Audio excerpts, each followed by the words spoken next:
Well, hey everyone, welcome back to Kitchen Table TCG. Today we're going to talk again, it's Monday, about Tales of Aria. I'm going to try to make this video a little bit more interesting for you. We're going to talk about a few things that I think are opinions on the market, as it's been kind of a flat line for a while. We're going to try to spice up the video a little bit and talk about the market update while we give you some of my opinions about things. If you want access to all this data, you can head on over to patreon.com/KitchenTableTCG, or just go to KitchenTableTCG, where you get access to a collection tracker.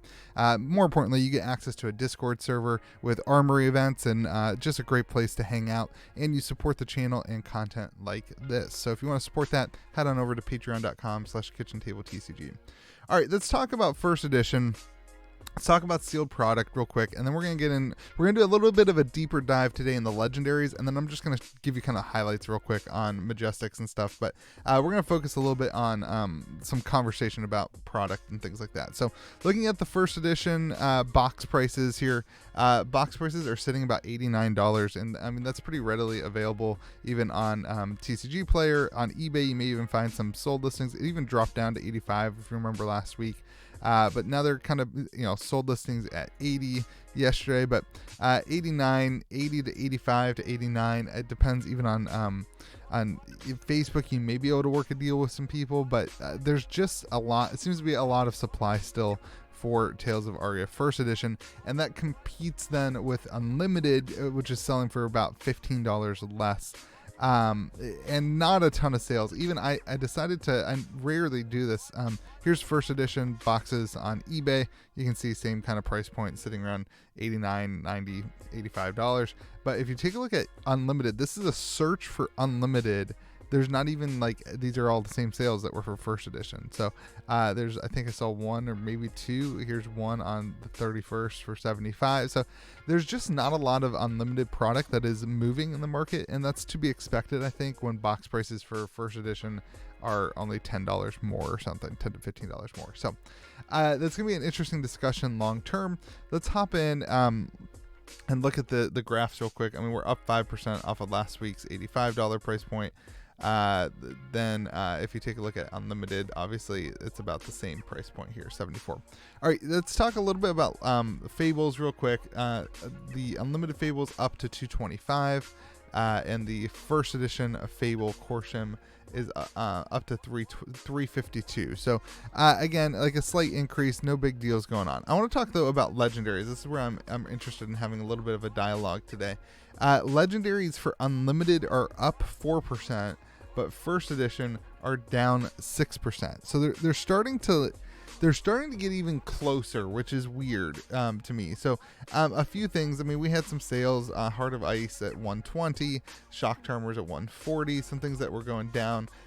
You have New Horizon at 162, even Spellbound Creepers at 138. So some sales going down. Meanwhile, on Unlimited, and the volume of the Unlimited sales is less, and I think that's an important thing to note. But the volume is less, but it's going up. Heart of Ice sold for 117. Even I'm gonna pop this up for you. Heart of Ice sold for 117. And even like the offerings on TCG Player, 120 is the lowest compared to 107.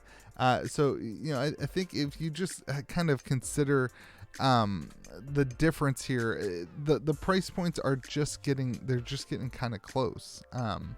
They're just getting kind of close. Here's a Heart of Ice sold for 115 on eBay, and eBay is just incredibly overpriced for the rainbow foil legendaries. It's kind of crazy. Even Rampart's the kind of exception. Let me show you another true one. You got eBay on eBay for not for Rampart. I'm sorry, I wanted to go to New Horizon. eBay for New Horizon is selling for 150 for the Unlimited. Meanwhile, on TCG Player, for the first edition, you can get it for 165. So you can tell they're just getting even closer. The one that's different is Rampart, selling for 160, and then the lowest on TCG Player is 183, and this was also sold listings. Meanwhile, you can get TCG Player for the Rainbow Foil. It's a little bit different at 150. So you got to kind of make sure you're still shopping. It seems like the rainbow foil prices are still pretty much they're just getting closer. It's just an interesting thing. I think one of the things that's happening is maybe stores aren't doing box openings, like mass box openings for this, but it almost seems like they should, because the EV is so close.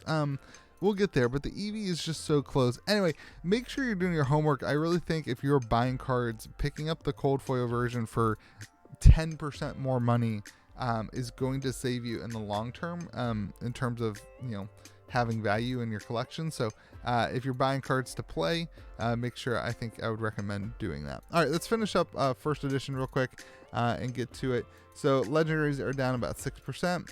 You've got the even like the common cold foils and things. Like there was a rotten old buckler here that sold for $4 this week, or TCG low I think is $4 on it. Deep blue at $12.50. You've got some downwards pressure. These pulses aren't super holding up either. As again, we saw the rainbow foil versions, and people maybe rather have the rainbow foil version in their deck than wasting on a cold foil. Winter's Whale, that one's kind of been pretty stable. Voltaire is down to 55. Dustblade actually went up this week to 30, so some movement, but all in all, everything's down about 6% across the board for the cold foils. The extended art is actually up 7% to 219, so that's a good look. Majestics, really nothing's changing. There's just not deck building going on right now. There's no major events. I think people are, we had December and stores maybe weren't hosting as many events. So just kind of no real movement for the Majestic Rainbow Foils, and a downwards pressure of about 2% for the Majestics as well. So no huge price points or changes or anything. Your rare Rainbow Foils, again, there's not going to be much going on right now.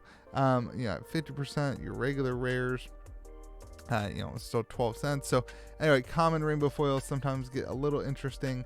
There were some, Overflex is up quite a bit. Electrify is up quite a bit. Winter's Bite is up quite a bit, but there's not anything really major happening. That's still 1%, 22 cents. So taking a look at your EV calculation, then this is for first edition. If you're going to open up a 40 boxes, you're going to hit the Fable, you're going to do a whole mass box opening, you can expect to get about $87 per box. If you don't, that's including every single card. If you don't, I don't think it includes commons. Yeah, it does not include regular commons. If you don't include the rares and all that stuff, you're just looking Majestic through Fable, you're sitting about $80 a box. And if you're only going to open up a case, so you're not going to include the Fable percentage here, you're going to hit about $71 per box. And this puts your kind of single box average, if you hit a cold foil common, around $30.36. All right, let's take a look then at Tales of Aria Unlimited, see how that compares. We've already talked about the legendaries and kind of compared them. Majestic Rainbow Foils on average are $5.52, and on average on the Rainbow Foil Majestics for first edition in comparison, like they're still, again, okay, they're still more expensive on average, but keep in mind you have these weapons that add a little bit of value. Especially like Winter's Whale here, it's baffling at $35. Winter's Whale there is still selling for $35. Voltaire is still for $25. This tells me that there's a little bit of a supply, like cards not being entered into the market. Maybe they're still sitting in boxes somewhere. That's what it tells me, at least. I don't know if that's accurate or not. That'd be my opinion on what that means. Regular Majestics are down 12% to $1.92. Let's see how that compares to first edition. First edition, they're about the same price, about 10 cent different there between Unlimited and first edition. So as you look forward here, see, we had one note on Flash Yellow has moved down. Sigil Suffering has moved down. Those are TCG player sales. So all right, as we move down here, the EV calculation, a full 40 boxes is going to put you around $71, so significantly less than first edition. Meanwhile, this is a lot. It's without hitting the Fable or the rares, you're sitting at $60, and then if you take out the legendary, you're just sitting at $25. So that's what you can kind of expect on average to hit per box, even right now. A lot of this is legendary heavy right now. A lot of it is legendary heavy. So I really recommend you play sealed. You enjoy the product in those ways, but you do so by consuming a full case of the product, so that you do end up getting some of that money back, so you can filter it back into the economy of Flesh and Blood. And yeah, I think that's where things are at. That's the that's the Tales of Aria market update for you. We will start doing Everfest weekly, starting when Everfest comes out, and then we'll move Tales of Aria and piggyback cycle. Probably we'll do a cycle between Tales of Aria and Monarch, and then we'll move Crucible and cycle between Crucible and WTR and Arc on those days. So anyway, hope you guys have a great day. If you want access to all these things, head on over to patreon.com/KitchenTableTCG. Get access to all the events and all the things that we do. And other than that, you can enjoy our stream tonight. And I hope you guys have a great day. Remember to be kind to the people around you.